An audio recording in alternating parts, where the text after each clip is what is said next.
जय जगन्नाथ दर्शक बंधु आम यूट्यूब चैनल श्रीकृष्णा स्टूडियो रे आपन को स्वागत। बंधुगण आज आम जानिबा 6 जुलाई 2020 सोमवार दिन द्वादश राशि राशिफल विषय रे।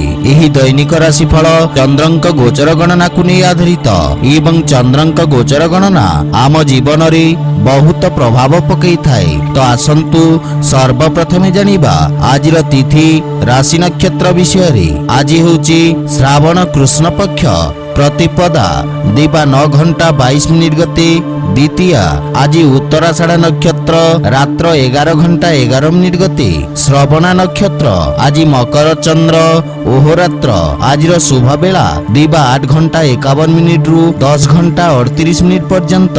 आज सूर्योदय प्रातः 5 घंटा 16 मिनिट। आज सूर्यास्त संध्या 6 घंटा 40 मिनिट। आज सांवत्सरिक श्राद्ध द्वितीयार एकोधिष्ट पार्वण। आज नवजात शिशुर मकर राशि। आज दिनर शुभ पाई जप ओम नमः शिवाय। तो बंधुगण आसंतु जानिबा आज द्वादश राशि राशिफल विषय रे। ता पूर्वरु आम चैनल को जो माने नुआ करी आछंती तले थिबा लाल रंगर सब्सक्राइब बटन को दबाई आम चैनल को सब्सक्राइब करंतु ओ पाखरे थिबा घंटी बटन को दबाई ऑल रे सिलेक्ट करंतु काहेकि ना आमे अपलोड करूथवा प्रत्येक वीडियो रो नोटिफिकेशन सर्वप्रथमे पाई परिबे। तो प्रथमे जानिबा मेष राशि विषय रे। आज आपनक कर्म भाव रे चंद्रंक गोचर आपनक राजकीय क्षेत्र रे लाभ प्रदान करिब। उच्च अधिकारी सहयोग मिलिब। आपनक कार्यशैली रे एक नुआ चमक आसिब। विद्यार्थी छात्र छात्री मानक पई पूर्वरु दिया जाइथिबा प्रतियोगी परीक्षा रे उत्तम परिणाम प्राप्ति हेब। ऑनलाइन इंटरव्यू रे सफलता अर्जन करिबे। आपनक जस मान सम्मान रे वृद्धि घटिब। पितांक मार्गदर्शन रे निया जाइथिबा निर्णय सफल सिद्ध हेब। माता पिता आपनक प्रति गौरवान्वित अनुभव करिबे। परिवार पूर्ण सहयोग प्राप्ति हेब एवं समस्त क्षेत्र आपनकु शुभ समाचार प्राप्ति हेब। प्रेम जीवन रे मधुरतार भाव रहिब किंतु बंधु मित्रंक पक्षरु निराशा मिलिब। आज कोनोसी प्रकार ऋण देवा नेबारु दूरेई रहंतु। माता पितांक स्वास्थ्य अवस्थार विशेष ध्यान रखंतु। कोनोसी पुरुना रोग कष्टदायक हेब।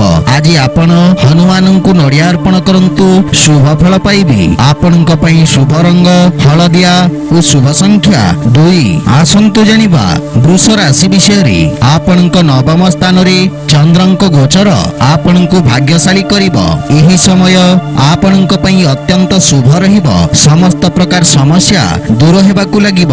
योजनाबद्ध भाव रे करा जाइथिबा समस्त कार्य रे आपण उत्तम सफलता पाई परिबे। सामाजिक क्षेत्रर विकास हेब। नुआ कार्यर रूपरेखा प्रस्तुत करिबे। कार्यस्थल रे आज आपनक बाणी प्रभावित तथा चमत्कारिक रहिब। भाई भौणीक मार्गदर्शन बा सहयोग मिलिब। भविष्यतर योजना विषय रे चर्चा करिबे। समस्यार समाधान खोजिबारे आपण सफल हेबे। परिवार रे समस्तंक सहित नम्रतापूर्ण व्यवहार रे लाभ तथा मानसिक शांति प्राप्ति हेब। वैवाहिक दाम्पत्य जीवन अत्यंत सुखमय रहिब किंतु संतान संबंधी किछि समस्या आपनकु चिंतित करिब। आर्थिक स्थिति मध्यम रहिब। एथि पई बुझी विचारी निवेश करिबा उचित। रक्तचाप संबंधित रोगी को निज स्वास्थ्यर विशेष ध्यान रखिबा आवश्यक। आज आपण माता दुर्गांक उपासना करंतु शुभ फल पाइबे। आपनक पई शुभ रंग बादामी और शुभ संख्या 1। आसंतु जानिबा मिथुन राशि विषय रे। आज आपनकु व्यवसाय क्षेत्रर भागीदारींक पक्ष मध्य सुनिबाकु पड़िब। अन्यथा आपनकु अचानक कोनोसी बड़ क्षतिर सामना करिबाकु पड़िब। आज आपनक पई शेयर मार्केट रे निवेश करिबा पई मिश्रित अवसर मिलिब। पारिवारिक कलहरु दूरेई रहिबा उचित तथा जीवन साथींक भावना को मध्य ध्यान रे रखंतु। प्रेम जीवन रे बाणीर कठोरता संबंध रे फाट सृष्टि करि पारे। भाईंक सहित कोनोसी प्रकार विवाद रु दूरेई रहंतु। आपनकु निज भाषा तथा भाषा शैली रे विशेष ध्यान रखिबार आवश्यक। व्यय भार रे वृद्धि घटिब। किछि खर्च करिबा पूर्व ପୂର୍ବରୁ ଅନ୍ୟ ଉପାୟ ବିଷୟରେ ବିଚାର କରନ୍ତୁ। ଅନାବଶ୍ୟକ ଦେବା ନେବାଠୁ ସତର୍କ ରୁହନ୍ତୁ। କାର୍ଯ୍ୟକ୍ଷେତ୍ରରେ ଆଜି କୌଣସି ଅଜଣା ବ୍ୟକ୍ତିଙ୍କୁ ସାମିଲ କରିବା ପୂର୍ବରୁ ବିଚାର ନିଶ୍ଚୟ କରନ୍ତୁ, ଅନ୍ୟଥା ପରେ ଆପଣଙ୍କୁ କ୍ଷତିର ସାମ୍ନା କରିବାକୁ ପଡ଼ିବ। ସ୍ୱାସ୍ଥ୍ୟ ଦୃଷ୍ଟିରୁ ପୂର୍ଣ୍ଣ ରୂପରେ ସୁସ୍ଥ ଅନୁଭବ କରିବେ। ଆଜି ଆପଣ ଗୋମାତାଙ୍କୁ ଖାଇବାକୁ ଦିଅନ୍ତୁ, ଶୁଭ ଫଳ ପାଇବେ। ଆପଣଙ୍କ ପାଇଁ ଶୁଭ ରଙ୍ଗ ଲାଲ ଓ ଶୁଭ ସଂଖ୍ୟା 9। ଆସନ୍ତୁ ଜାଣିବା କର୍କଟ ରାଶି ବିଷୟରେ। ଆଜି ଚନ୍ଦ୍ରଦେବଙ୍କ ଆପଣଙ୍କ ସପ୍ତମ ସ୍ଥାନରେ ଗୋଚର। ଆପଣଙ୍କ ପାଇଁ ଭାବନାତ୍ମକ ରୂପରେ କଠିନ ସମୟ ହୋଇପାରେ। ନିଜ ଭାବନାରେ ନିୟନ୍ତ୍ରଣ ରଖନ୍ତୁ। ବାଣିଜ୍ୟ ବ୍ୟବସାୟ କ୍ଷେତ୍ରରେ ତରବରିଆ ଭାବରେ କୌଣସି ନିର୍ଣ୍ଣୟ ନିଅନ୍ତୁ ନାହିଁ, ଅନ୍ୟଥା କ୍ଷତିର ସାମ୍ନା କରିବାକୁ ପଡ଼ିପାରେ। ରାଜକୀୟ କର୍ମଚାରୀଙ୍କୁ ନିଜ କର୍ତ୍ତବ୍ୟ ଓ ଦାୟିତ୍ୱ ନିର୍ବାହନରେ ସମସ୍ୟାର ସାମ୍ନା କରିବାକୁ ପଡ଼ିପାରେ, କିନ୍ତୁ ଆଜି ଆପଣ ନିଜ ବୁଦ୍ଧି ବଳ ଓ ଚାତୁର୍ଯ୍ୟରେ ଶତ୍ରୁଙ୍କୁ ପରାସ୍ତ କରିବେ। ପରିବାରରେ କୌଣସି ସଦସ୍ୟଙ୍କ ସହିତ ମତଭେଦର ସମ୍ଭାବନା ରହିଛି। କ୍ରୋଧର ଅଧିକତା କାରଣରୁ ଆପଣଙ୍କ ହାନି ଘଟିବ। ପରିବାରର ବାତାବରଣ ସୁଖ ଶାନ୍ତିକୁ ବଜାୟ ରଖିବାର ପ୍ରୟାସ କରନ୍ତୁ। ମାନସିକ ଚିନ୍ତାର ମଧ୍ୟ ସାମ୍ନା କରିବାକୁ ପଡ଼ିପାରେ। ପ୍ରେମ ଜୀବନରେ ଆପଣ ଆନନ୍ଦଦାୟକ ମୁହୂର୍ତ୍ତ ବ୍ୟତୀତ କରିବେ। ଆର୍ଥିକ ସ୍ଥିତି ମଧ୍ୟମ ଧରଣ ରହିବ। ଲାଭ ପାଇବା ପାଇଁ ଆପଣଙ୍କୁ କଠିନ ପରିଶ୍ରମ କରିବାକୁ ପଡ଼ିବ। ଲମ୍ବା ସମୟରୁ ଚାଲି ଆସୁଥିବା ସ୍ୱାସ୍ଥ୍ୟ ସମସ୍ୟାରୁ ଆଜି ମୁକ୍ତି ମିଳିବ। ଆଜି ଆପଣ ମା ଲକ୍ଷ୍ମୀଙ୍କ ଉପାସନା କରନ୍ତୁ, ଶୁଭ ଫଳ ପାଇବେ। ଆପଣଙ୍କ ପାଇଁ ଶୁଭ ରଙ୍ଗ ସବୁଜ ଓ ଶୁଭ ସଂଖ୍ୟା 4। ଆସନ୍ତୁ ଜାଣିବା ସିଂହ ରାଶି ବିଷୟରେ। ଆଜି ଆପଣ କାର୍ଯ୍ୟକ୍ଷେତ୍ରରେ ସମସ୍ତ ବାଧା ଓ ସମସ୍ୟାକୁ ଦୂର କରି ଆଗକୁ ବଢ଼ିବେ। ଆପଣ ନିଜ ବ୍ୟବସାୟିକ କାର୍ଯ୍ୟଶୈଳୀରେ ନିଜର ସମସ୍ତ କର୍ତ୍ତବ୍ୟକୁ ସଫଳତାପୂର୍ବକ ନିର୍ବାହନ କରିବେ। ଉଚ୍ଚ ଶିକ୍ଷା ହେତୁ କୌଣସି ଅତ୍ୟାଧୁନିକ ସଂସ୍ଥାନରେ ଆବେଦନ କରିବା ପାଇଁ ସମୟ ଅନୁକୂଳ ରହିଛି। କୌଣସି କାର୍ଯ୍ୟ ବା ଯୋଜନା ପୂରଣ ନ ହେବା ପର୍ଯ୍ୟନ୍ତ ସାର୍ବଜନିକ କରନ୍ତୁ ନାହିଁ। ସନ୍ତାନ ପକ୍ଷରୁ ସୁଖଦ ଅନୁଭୂତି ପ୍ରାପ୍ତି କରିବେ। ଜୀବନ ସାଥୀଙ୍କ ସହିତ ସମ୍ପର୍କରେ ପ୍ରଗାଢ଼ତା ଆସିବ। ପାରିବାରିକ ବାତାବରଣ ଉତ୍ତମ ରହିବ। ଆପଣ ନିଜ ଆର୍ଥିକ ମାମଲା ତଥା ଭବିଷ୍ୟତକୁ ନେଇ ସାମାନ୍ୟ ଚିନ୍ତିତ ରହିବେ। ଭାଇ ଭଉଣୀଙ୍କ ପୂର୍ଣ୍ଣ ସହଯୋଗ ମିଳିବ। ପ୍ରେମ ଜୀବନ ପାଇଁ ସମୟ ଅନୁକୂଳ ରହିଛି। ଆର୍ଥିକ ସ୍ଥିତିରେ ସୁଧାର ଆସିବ। ଛୋଟିଆ ଋଣ ଭାରରୁ ଆଜି ଆପଣ ମୁକ୍ତି ପାଇପାରିବେ। ମାନସିକ ଚିନ୍ତା କାରଣରୁ ଶାରୀରିକ ଅସୁସ୍ଥତା ଓ ଦୁର୍ବଳତା ଅନୁଭବ କରିବେ। ଆଜି ଆପଣ ଭଗବାନ ଗଣେଶଙ୍କୁ ଦୁବ ଅର୍ପଣ କରନ୍ତୁ, ଶୁଭ ଫଳ ପାଇବେ। ଆପଣଙ୍କ ପାଇଁ ଶୁଭ ରଙ୍ଗ ଆକାଶୀ ଓ ଶୁଭ ସଂଖ୍ୟା 2। ଆସନ୍ତୁ ଜାଣିବା କନ୍ୟା ରାଶି ବିଷୟରେ। ଆପଣଙ୍କ ପଞ୍ଚମ ଭାବରେ ଚନ୍ଦ୍ରଙ୍କ ଗୋଚର ଶିକ୍ଷା କ୍ଷେତ୍ରରେ ଯୋଡ଼ି ହୋଇଥିବା ବ୍ୟକ୍ତିଙ୍କ ପାଇଁ ବିଶେଷ ଲାଭପ୍ରଦ ରହିବ। ଆପଣଙ୍କ ପାଇଁ ସମସ୍ତ ପ୍ରତିଯୋଗୀ ପରୀକ୍ଷାରେ ଉତ୍ତମ ପରିଣାମ ପ୍ରାପ୍ତ ହେବାର ପ୍ରବଳ ଯୋଗ ରହିଛି। ଭବିଷ୍ୟତକୁ ଦୃଷ୍ଟିରେ ରଖି କୌଣସି ବିଶେଷ ଶିକ୍ଷା ଗ୍ରହଣ କରିବାର ଇଚ୍ଛା ପ୍ରକାଶ କରିବେ। ପରିବାରରେ ଆପଣ ନିଜ ମଧୁର ବାଣୀରେ ସମସ୍ତଙ୍କୁ ପ୍ରଭାବିତ କରିବେ। ଆପଣଙ୍କ ସକାରାତ୍ମକ ଛବିର ନିର୍ମାଣ ହେବ। ସମ୍ପର୍କୀୟଙ୍କ ସହିତ ଉତ୍ତମ ସମ୍ପର୍କର ଲାଭ ପରିଣାମ ପାଇବେ। ଜୀବନ ସାଥୀଙ୍କ ସହଯୋଗରୁ ଆପଣଙ୍କ ସମସ୍ତ କାର୍ଯ୍ୟ ସଫଳତାପୂର୍ବକ ସମାପ୍ତ ହେବ। ପରିବାର ସଦସ୍ୟଙ୍କ ସହିତ କୌଣସି ପ୍ରକାର ଛୋଟ ଯାତ୍ରା କରିବାର ଯୋଗ ରହିଛି। ଆଜି ଆପଣଙ୍କ ଅନାବଶ୍ୟକ ଖର୍ଚ୍ଚ କାରଣରୁ ଆର୍ଥିକ ସନ୍ତୁଳନ ଖରାପ ହେବାର ସମ୍ଭାବନା ରହିଛି। ପରିବାରରେ କୌଣସି ସଦସ୍ୟଙ୍କ ସ୍ୱାସ୍ଥ୍ୟ ଅବସ୍ଥାକୁ ନେଇ ସାମାନ୍ୟ ଚିନ୍ତିତ ରହିବେ।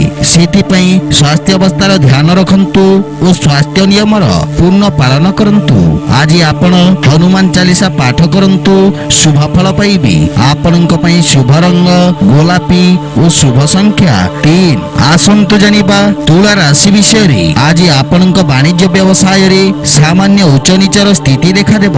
ଲାଭ ପାଇବା ପାଇଁ ଆଉ କିଛି ସମୟ ଲାଗିବ ଏବଂ ଏଥିପାଇଁ ଆପଣ ଚିନ୍ତିତ ରହିବେ। ବ୍ୟବସାୟର ବିସ୍ତାର ପାଇଁ ଆପଣ ବିଶେଷଜ୍ଞଙ୍କ ପରାମର୍ଶ ନେବେ। କୌଣସି ପ୍ରକାର ରିସ୍କ ନେବା ପୂର୍ବରୁ ବୁଝି ବିଚାରି କାର୍ଯ୍ୟ କରନ୍ତୁ। କେତେଥର ପୂରଣ ହେଉଥିବା କାର୍ଯ୍ୟ ମଧ୍ୟ ରହିଯିବାର ସମ୍ଭାବନା ରହିଛି। ଆପଣଙ୍କ ପରିବାରର ସୁଖରେ କିଛି ହାନି ଘଟିବାର ଯୋଗ ରହିଛି। କିଛି ଗୃହୋପକରଣ ଖରାପ ହେବା କାରଣରୁ ଘରର ସୁଖ ସୁବିଧାରେ ବ୍ୟବଧାନ ଉତ୍ପନ୍ନ ହୋଇପାରେ। କୌଣସି ନିଜ ଲୋକଙ୍କ କାର୍ଯ୍ୟକୁ ନେଇ ଆପଣଙ୍କୁ କିଛି ସମସ୍ୟାର ସାମ୍ନା କରିବାକୁ ପଡ଼ିବ।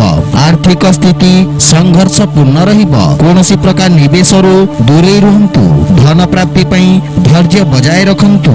ଯାନବାହନ ଜନିତ ଦୁର୍ଘଟଣାର ସମ୍ଭାବନା ରହିଛି, ସେଥିପାଇଁ ଯାନବାହନ ଚଳାଚଳକୁ ନେଇ ସାବଧାନ ରୁହନ୍ତୁ। ଆଜି ଆପଣ ଅସହାୟଙ୍କୁ ସାହାଯ୍ୟ କରନ୍ତୁ, ଶୁଭ ଫଳ ପାଇବେ। ଆପଣଙ୍କ ପାଇଁ ଶୁଭ ରଙ୍ଗ ଧଳା ଓ ଶୁଭ ସଂଖ୍ୟା 1। ଆସନ୍ତୁ ଜାଣିବା ବିଛା ରାଶି ବିଷୟରେ। ଆପଣଙ୍କ ରାଶିର ତୃତୀୟ ଭାବରେ ଚନ୍ଦ୍ରଙ୍କ ଗୋଚର ଆପଣଙ୍କୁ ଲାଭାନ୍ୱିତ କରିବ। ଆପଣଙ୍କ ପରାକ୍ରମରେ ବୃଦ୍ଧି ଘଟିବ ତଥା ବାଣୀ ପ୍ରଭାବଶାଳୀ ରହିବ। ସ୍ୱଭାବରେ ଅତି ଆକ୍ରମକତା କାରଣରୁ ଆପଣଙ୍କ ପ୍ରତିଷ୍ଠାରେ ସାମାନ୍ୟ ହାନି ଘଟିବ। ସମାଜ ସେବା କାର୍ଯ୍ୟରେ ସହଯୋଗ କରିବେ। ଆପଣ ନିଜର ସମସ୍ତ କାର୍ଯ୍ୟକୁ ସଫଳତା ପୂର୍ବକ ସମ୍ପନ୍ନ କରିବେ। ମନରେ ପ୍ରସନ୍ନତାର ଭାବ ରହିବ। ରଚନାତ୍ମକ କାର୍ଯ୍ୟରେ ବ୍ୟସ୍ତତା ରହିବେ। ପୈତୃକ ସମ୍ପତ୍ତି ସମ୍ବନ୍ଧିତ ଯଦି କୌଣସି ବିବାଦ ପୂର୍ବରୁ ଚାଲି ଆସିଛି, ସେଥିରେ ନିର୍ଣ୍ଣୟ ଆପଣଙ୍କ ହିତରେ ଆସିବ। ବନ୍ଧୁ ମିତ୍ର ତଥା ସମ୍ପର୍କୀୟଙ୍କ ପୂର୍ଣ୍ଣ ସହଯୋଗ ମିଳିବ। ଆର୍ଥିକ ଉନ୍ନତି ହେବ, କିନ୍ତୁ ପାରିବାରିକ ଖର୍ଚ୍ଚରେ ବୃଦ୍ଧି ଘଟିବାରୁ ମାନସିକ ଚିନ୍ତା ଅନୁଭବ କରିବେ। ସ୍ୱାସ୍ଥ୍ୟ ଅବସ୍ଥାରେ ସୁଧାର ହେବ। ପ୍ରାଣାୟାମ ତଥା ଦୈନିକ ବ୍ୟାୟାମ ଆବଶ୍ୟକ। ଆଜି ଆପଣ ବଜରଙ୍ଗ ବାଣ ପାଠ କରନ୍ତୁ, ଶୁଭ ଫଳ ପାଇବେ। ଆପଣଙ୍କ ପାଇଁ ଶୁଭ ରଙ୍ଗ ସବୁଜ ଓ ଶୁଭ ସଂଖ୍ୟା 5। ଆସନ୍ତୁ ଜାଣିବା ଧନୁ ରାଶି ବିଷୟରେ। ଆଜି ଆପଣ ନିଜ ବାଣୀରେ ସମସ୍ତଙ୍କ ପ୍ରିୟ ଭାଜନ ହେବେ ଏବଂ ନିଜ ମଧୁର ବାଣୀ ଦ୍ୱାରା ପୂର୍ବରୁ ଅଟକିଥିବା ମାମଲାକୁ ସମାଧାନ କରିନେବେ। ଅଧିକାରୀ ବର୍ଗଙ୍କ ଠାରୁ ସକାରାତ୍ମକ ସହଯୋଗ ପ୍ରାପ୍ତି ହେବ। ବ୍ୟବସାୟରେ କିଛି ନୂଆ ସୌଦା ଆଶାଜନକ ସ୍ଥିତିର ନିର୍ମାଣ କରିବ। ଆପଣଙ୍କ କାର୍ଯ୍ୟରେ ସବୁ ଜାଗାରେ ପ୍ରଶଂସା ହେବ। ବିଦ୍ୟାର୍ଥୀ ମାନଙ୍କ ପାଇଁ ଉନ୍ନତିର ମାର୍ଗ ପ୍ରଶସ୍ତ ହେବ। ପରିବାରର ପୂର୍ଣ୍ଣ ସହଯୋଗ ଆପଣଙ୍କ ସାଥିରେ ରହିବ। ପରିବାରରେ ଆପଣଙ୍କ ପ୍ରଭାବ ଓ ସମ୍ମାନରେ ବୃଦ୍ଧି ଘଟିବ। ପାରିବାରିକ ଘନିଷ୍ଠତା ଆସିବ। ପରସ୍ପରକୁ ଭଲ ଭାବରେ ବୁଝିବାକୁ ଏହା ସ୍ୱର୍ଣ୍ଣିମ ଅବସର। ଆପଣଙ୍କ ରଚନାତ୍ମକ କାର୍ଯ୍ୟ କାରଣରୁ ଆପଣଙ୍କୁ ପ୍ରସିଦ୍ଧି ମିଳିବ। ଆର୍ଥିକ ସ୍ଥିତିରେ ସୁଧାର ଆସିବ ଏବଂ ଆୟର ନବୀନ ସ୍ରୋତର ବିକାଶ ହେବ। ଆପଣଙ୍କ ସ୍ୱାସ୍ଥ୍ୟାବସ୍ଥା ଉତ୍ତମ ଅନୁକୂଳ ରହିବ। ଶାରୀରିକ ସୁସ୍ଥ ଓ ଉର୍ଜାବାନ ଅନୁଭବ କରିବେ। ଆଜି ଆପଣ ଶିବଲିଙ୍ଗରେ ଦୁଗ୍ଧ ଅର୍ପଣ କରନ୍ତୁ, ଶୁଭ ଫଳ ପାଇବେ। ଆପଣଙ୍କ ପାଇଁ ଶୁଭ ରଙ୍ଗ ଗୋଲାପୀ ଓ ଶୁଭ ସଂଖ୍ୟା 6। ଆସନ୍ତୁ ଜାଣିବା ମକର ରାଶି ବିଷୟରେ। ଆଜି ଆପଣଙ୍କ ନିର୍ଭରତା ବଢ଼ିବ। ଆଜି ଆପଣ ପୂର୍ବରୁ ଅଟକି ରହିଥିବା କାର୍ଯ୍ୟଗୁଡ଼ିକ ସ୍ୱୟଂ ସମ୍ପୂର୍ଣ୍ଣ କରିବାରେ ସଫଳ ହେବେ। କୌଣସି ମହତ୍ୱପୂର୍ଣ୍ଣ ନିଷ୍ପତ୍ତି ଆପଣଙ୍କୁ ନେବାକୁ ପଡ଼ିପାରେ, ସେଥିପାଇଁ ଧୈର୍ଯ୍ୟ ସହିତ କାର୍ଯ୍ୟ କରନ୍ତୁ। ବ୍ୟବସାୟରେ ଲାଭର ସ୍ଥିତି ସାମାନ୍ୟ ରହିବ। ଯଦି ବିସ୍ତାର ଯୋଜନାରେ ବିଚାର କରୁଛନ୍ତି, ତାହେଲେ ବିଶେଷଜ୍ଞଙ୍କ ପରାମର୍ଶ ନିଅନ୍ତୁ। ଆଜି ଘର ପରିବାରରେ କାହା ସହିତ ଯୁକ୍ତିତର୍କ ବାଦ ବିବାଦ କରିବାରୁ ଦୂରେଇ ରୁହନ୍ତୁ। ଏଥିରେ ଆପଣ ଅତ୍ୟନ୍ତ ଆହତ ହୋଇପାରନ୍ତି ଏବଂ ସାମ୍ନା ପକ୍ଷକୁ ମଧ୍ୟ ଧକ୍କା ଲାଗିବ, ସେଥିପାଇଁ ଧ୍ୟାନ ରଖନ୍ତୁ। ଅନ୍ୟଥା ପୁରା ଦିନ ଅଯଥା ଚିନ୍ତିତ ବ୍ୟତୀତ କରିବେ। ଆୟର ନବୀନ ସ୍ରୋତର ବିକାଶ ହେବ। ଧନ ସଞ୍ଚୟ ପାଇଁ ମଧ୍ୟ ଆଜି ଦିନଟି ଶୁଭ ରହିବ। ସ୍ୱାସ୍ଥ୍ୟ ଅବସ୍ଥା ଉତ୍ତମ ଅନୁକୂଳ ରହିଛି। କାର୍ଯ୍ୟ ବ୍ୟସ୍ତତା କାରଣରୁ କିଛି ଶାରୀରିକ ପୀଡ଼ା ଅନୁଭବ କରିବେ। ଆଜି ଆପଣ ତୁଳସୀ ବୃକ୍ଷରେ ଜଳ ଅର୍ପଣ କରନ୍ତୁ, ଶୁଭ ଫଳ ପାଇବେ। ଆପଣଙ୍କ ପାଇଁ ଶୁଭ ରଙ୍ଗ ହଳଦିଆ ଓ ଶୁଭ ସଂଖ୍ୟା 3। ଆସନ୍ତୁ ଜାଣିବା କୁମ୍ଭ ରାଶି ବିଷୟରେ। ଆପଣଙ୍କ ରାଶିରୁ ଚନ୍ଦ୍ରମାଙ୍କ ଦ୍ୱାଦଶ ସ୍ଥାନରେ ଗୋଚର ଆପଣଙ୍କ ବ୍ୟବସାୟ କ୍ଷେତ୍ରରେ ହାନି ଘଟିବାର ଯୋଗ ଉତ୍ପନ୍ନ କରୁଛି। ଆପଣ ନିଜ ଲମ୍ବିତ କାର୍ଯ୍ୟକୁ ପୂରଣ କରିବାର ପ୍ରୟାସ କରିବେ। କୌଣସି ପ୍ରକାର ନୂଆ କାର୍ଯ୍ୟ ହାତକୁ ନିଅନ୍ତୁ ନାହିଁ। ଅସୁରକ୍ଷିତ କାର୍ଯ୍ୟରେ ହାନି ଘଟିବାର ସମ୍ଭାବନା ରହିଛି। ବିଶେଷ ରୂପରେ ସେୟାର ମାର୍କେଟରେ ନିବେଶ କରିବାଠୁ ଦୂରେଇ ରୁହନ୍ତୁ। ବାଣିଜ୍ୟ ବ୍ୟବସାୟରେ କ୍ଷତିର ସାମ୍ନା କରିବାକୁ ପଡ଼ିବ। ରୋଜଗାର କ୍ଷେତ୍ରରେ କୌଣସି ପ୍ରକାର ପରିବର୍ତ୍ତନ ପାଇଁ ସମୟ ଶୁଭ ନୁହେଁ। ପାରିବାରିକ ଜୀବନରେ ଜୀବନ ସାଥୀଙ୍କ ସହିତ ମତଭେଦ ଦେଖାଦେଇପାରେ ଏବଂ ଏଥିରେ ପାରିବାରିକ ସ୍ଥିତି କଳହପୂର୍ଣ୍ଣ ରହିବ, କିନ୍ତୁ ଅବିବାହିତ ମାନଙ୍କ ପାଇଁ ବିବାହର ଯୋଗ ରହିଛି। ରାତ୍ରି ସମୟରେ ବନ୍ଧୁ ମିତ୍ରଙ୍କ ସହିତ ମନୋରଞ୍ଜନ ଓ ମୌଜ ମଜଲିସରେ ସମୟ ବ୍ୟତୀତ କରିବେ। କୌଣସି ପ୍ରକାର ସମ୍ପତ୍ତି କ୍ରୟ ବିକ୍ରୟ ମଧ୍ୟ ଏହି ସମୟ ପାଇଁ ଶୁଭ ନୁହେଁ। ଏଥିପାଇଁ ବୁଝି ବିଚାରି କାର୍ଯ୍ୟ କରନ୍ତୁ। ମାନସିକ ଚାପ ତଥା କାର୍ଯ୍ୟଭାର ଚିନ୍ତିତ କରିବ। ସ୍ୱାସ୍ଥ୍ୟ ସମ୍ବନ୍ଧୀୟ ବର୍ଣ୍ଣିତ ଦିଶା ବା ନିର୍ଦ୍ଦେଶର ପୂର୍ଣ୍ଣ ପାଳନ କରନ୍ତୁ। ଆଜି ଆପଣ ବିଷ୍ଣୁ ସହସ୍ର ନାମ ପାଠ କରନ୍ତୁ, ଶୁଭ ଫଳ ପାଇବେ। ଆପଣଙ୍କ ପାଇଁ ଶୁଭ ରଙ୍ଗ ବାଇଗଣୀ ଓ ଶୁଭ ସଂଖ୍ୟା 1। ଆସନ୍ତୁ ଜାଣିବା ମୀନ ରାଶି ବିଷୟରେ। ଆଜି ଆପଣ ପୂର୍ବରୁ କରିଥିବା କଠିନ ପରିଶ୍ରମର ସୁଖଦ ପରିଣାମ ପାଇପାରିବେ। ଉତ୍ତମ ଲାଭର ସ୍ଥିତି ଲାଗି ରହିବ। ଆପଣଙ୍କ କାର୍ଯ୍ୟକ୍ଷେତ୍ରରେ ଆପଣଙ୍କ ମାନ ସମ୍ମାନ ବଢିବ। ଆୟ ବ୍ୟବସାୟରେ କିଛି ନୂଆ ବ୍ୟକ୍ତିଙ୍କ ସହିତ ଅନଲାଇନ ବାର୍ତ୍ତାଳାପ କରିବେ। ଆପଣଙ୍କ ସାମାଜିକ କ୍ଷେତ୍ରର ବିସ୍ତାର ଘଟିବ। ପରିଶ୍ରମର ଉତ୍ତମ ପରିଣାମ ପାଇପାରିବେ। କାର୍ଯ୍ୟକ୍ଷେତ୍ରରେ ନୂଆ ଯୋଜନାର ପ୍ରାରମ୍ଭ କରିବା ପାଇଁ ସମୟ ଉତ୍ତମ ରହିଛି। ପରିବାର ଜନଙ୍କ ହିତରେ କରିଥିବା ତ୍ୟାଗର ଆପଣଙ୍କୁ ସ୍ୱର୍ଣ୍ଣିମ ପରିଣାମ ପ୍ରାପ୍ତି ହେବ। ପୈତୃକ ସମ୍ପତ୍ତିକୁ ନେଇ କୌଣସି ପ୍ରକାର ବିବାଦ ଦେଖାଦେଇପାରେ। ନବବିବାହିତ ମାନଙ୍କ ପାଇଁ ସନ୍ତାନ ପ୍ରାପ୍ତିର ଯୋଗ ରହିଛି। ଆପଣଙ୍କ ଦାୟିତ୍ୱରେ ବୃଦ୍ଧି ଘଟିବ। ବନ୍ଧୁ ମିତ୍ରଙ୍କ ସହଯୋଗରୁ ଆଜି ନୂଆ କାରବାର ପ୍ରାରମ୍ଭ କରିପାରିବେ। ସ୍ୱାସ୍ଥ୍ୟ ଅବସ୍ଥାରେ ଗଣ୍ଠି ଜନିତ ସ୍ୱାସ୍ଥ୍ୟ ସମସ୍ୟା ଦେଖାଦେଇପାରେ। ଆଜି ଆପଣ ଓಂ ଶ୍ରୀ ବିଘ୍ନେଶ୍ୱରାୟ ନମଃ ମନ୍ତ୍ର ଜପ କରନ୍ତୁ, ଶୁଭ ଫଳ ପାଇବେ। ଆପଣଙ୍କ ପାଇଁ ଶୁଭ ରଙ୍ଗ ନୀଳ ଓ ଶୁଭ ସଂଖ୍ୟା 4। ତ ବନ୍ଧୁଗଣ, ଏହା ଥିଲା ଆଜିର ଦ୍ୱାଦଶ ରାଶିର ରାଶିଫଳ ବିଷୟରେ। ଯଦି ଭିଡିଓଟି ଆପଣମାନଙ୍କୁ ଭଲ ଲାଗିଥାଏ ଲାଇକ୍ ସେୟାର ଓ କମେଣ୍ଟ କରି ଜଣାନ୍ତୁ ଏବଂ ଏହିପରି ନୀତିଦିନ ନିଜ ରାଶିଫଳ ବିଷୟରେ ଜାଣିବା ପାଇଁ ଆମ ଚ୍ୟାନେଲକୁ ସବସ୍କ୍ରାଇବ କରନ୍ତୁ ଓ ପାଖରେ ଥିବା ଘଣ୍ଟି ବଟନକୁ ଦବାଇ ଅଲ୍ ରେ ସିଲେକ୍ଟ କରନ୍ତୁ। ଜୟ ଜଗନ୍ନାଥ।